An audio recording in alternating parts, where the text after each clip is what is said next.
Hello बच्चों, let's read the question. The question says the term inbreeding refers to A.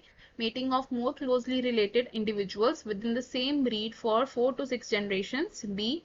Mating of unrelated animals of same breed. C. Mating of animals within the same breed but having no common ancestors up to 4 to 6 generations. D. Superior males of one breed are mated with superior females of another breed. तो question में हमसे पूछा है कि ये जो term है इन breeding, इसका मतलब क्या होता है। हमें 4 ऑप्शन दिए हैं, हमें इन 4 ऑप्शन में से करेक्ट ऑप्शन बताना है। तो सबसे पहले की कॉन्सेप्ट देख लेंगे इस क्वेश्चन का। तो इस क्वेश्चन में हमारा की कॉन्सेप्ट होगा breeding.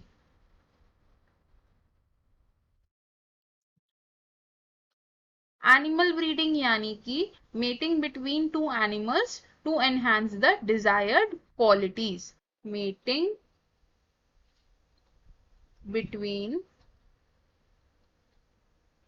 To animals to enhance the desired characteristics।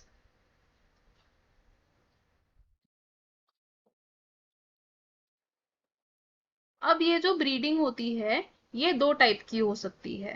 Breeding can be of two types. दो टाइप्स कौन से हैं ब्रीडिंग के? These are inbreeding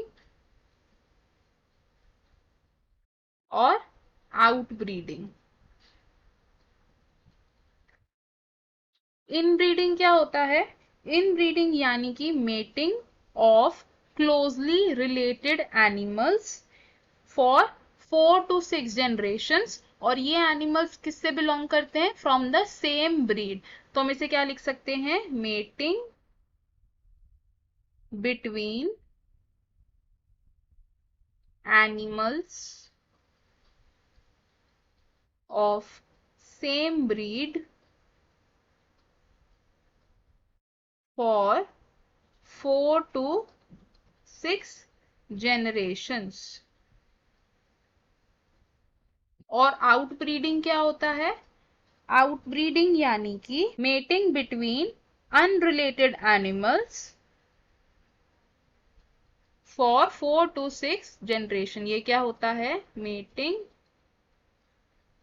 between unrelated animals for 4 to 6 generations। तो हमें हमारे क्वेश्चन का आंसर मिल। क्वेश्चन में हमसे क्या पूछा था कि इनब्रीडिंग क्या होता है, तो हमारा करेक्ट आंसर क्या होगा इसमें?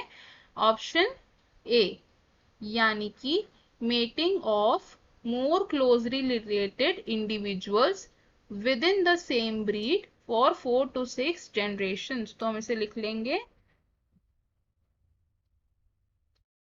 Option A is correct. तो अब देख लेते हैं कि बाकी ऑप्शंस क्यों इनकरेक्ट है। Option B says mating of unrelated animals of same breed. तो mating of unrelated animals of same breed क्या होता है? आउट ब्रीडिंग होता है। तो ये ऑप्शन हमारा रॉन्ग हो जाएगा।